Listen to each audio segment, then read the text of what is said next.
अस्सलाम वालेकुम दोस्तों, तुसी वेखदे पे हो पाक पतन काउस ते मैं तुहाडा दोस्त अहमद फराज। दोस्तों रिक्वेस्ट है, सब तो पहले अपने चैनल करो लाइक ते सब्सक्राइब ते नाल ही लगी घंटी ते बटन दबाओ ताकि अपनी हर आने वाली वीडियो मेरे भरावां तक पहुंचती रहे। दोस्तों भरावां पता है दिन रात भरावां की खातर ते चंगा जानवर लिया के पेश कर रही हूँ।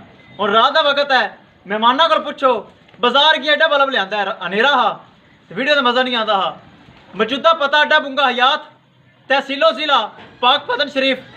मोबाइल नंबर है साडा 038754 किसी भरा वीर नू अच्छी नस्ल की गाय चाहिए होवे एतमाद भरोसे गारंटी नाल इंशाल्लाह अपने को परचेज कर सकता है।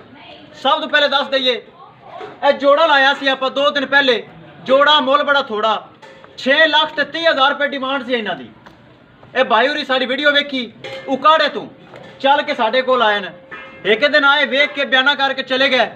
अगले दिन सुबह उन्हें खुद आके चुवाई की, फिर उन्हें अगले दिन शाम को चुवाई की। दोनों खुद दसणगे साडे जानवरों के विच फल टैब नुकस जिस तरह की अजकल फ्रॉड चल रही है, कोई धोखा फ्रॉड, ये दोनों खुद दसणगे असीं किस तरह के बंदे हैं जी। आओ भाई जी। अस्सलाम वालेकुम जी। सब तो पहले अपना नाम दसो जी। न्याज शाकर। नियाज शाकर कितों आए जे? काड़े तो उकाड़े तो। ये दसो तुसी साडी वीडियो यूट्यूब ते वेखी? हाँ जी। मेरे सबसक्राइबर हो? हाँ जी। हर मेरी तुसी वीडियो वेखदे जे? ठीक है। तुसी आए वीडियो वेखी यूट्यूब ते मेरे को आए बयाना कीता, 2 टाइम तुसी चुवाई कीती है। थाना च फल टैब नुकस नजर तो नहीं आया? नहीं। जेड़ा भरा आवे इत्थे हाँ जी। उनदे वास्ते की मशवरा है? तुसी तो आके सन चेक कर लिया है, किस तरह दे बंदे हैं? चंगे बंदे। हर चीज ओके है? हाँ जी, सब कुछ ओके है। ठीक है जी। ठीक है। अल्लाह तुहाडे नसीब करे। डाला सीधा करो। डाला ने अपना है, अपना डाला लेके आए। डाला सीधा करो, आप करिए लोडिंग। कैमरामैन साहब इनके थल्ले बच्ची सी। हाँ जी। ए वेख बच्ची सी, दूसरा सुआ सुई है। ए लाख ही काली, ए 2 जानवरों का सौदा है। आप कर लेंगे लोडिंग। रात का वक्त है, चेक कराओ जी। अल्लाह ताला भाई नियाज शाकर दे नसीब करे जेड़ा उकाड़े तो चल के आया साडे कोल और साडे जानवरों ने वेखे माशाअल्लाह खूबसूरत जानवर हैं जो कि कैमरे की नज़र है। एक होंदा गल्लां नालों काम आपा नहीं किता, आपा बरावन करके दिखाने या ही जोड़ा लाया है तो भाई होरी फौरी वीडियो वेख के आ गया सी, उन्हें खरीद लिया। ले चलो जी अगला जानवर भी ले चलो। ए माशाअल्लाह लाखी एक बच्चा छड़ लो सा जी। तू दोवें कट्ठियां पकड़ ले। ले चलो जी, ले चलो। अल्लाह ताला भाई नसीब करे, बहुत अच्छे बंदे हैं। ले चलो जी। लो जी दोस्तों, हाथे दे विच जानवर रह गया सिर्फ एक।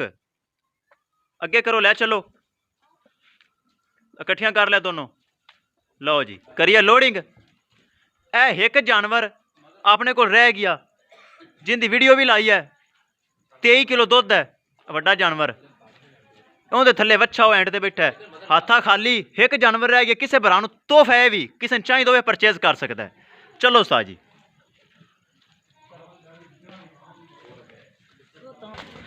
ले चलो जी, विखाइए गड्डी का नंबर क्लियर करिए। ए डाला है जी भाई होरां दा शाह जोर नाल लैके आए अपना खुद। ए शाह तो डाला है, अंधेरा हो गया काफ़ी सारा, रात का वक्त है। तो विखाइए लोडिंग की विखानी, बस अंधेरे नज़र ही नहीं आ रही। किसी भरा वीर नूं अच्छी नस्ल की गाय चाहिए होवे मेरे को परचेज कर सकता है दोस्तों। इंशाल्लाह दोस्तों मिलांगे एक नई वीडियो के नाल। अपने फराज दोस्त नूं दो इजाज़त। अल्लाह निगहबान।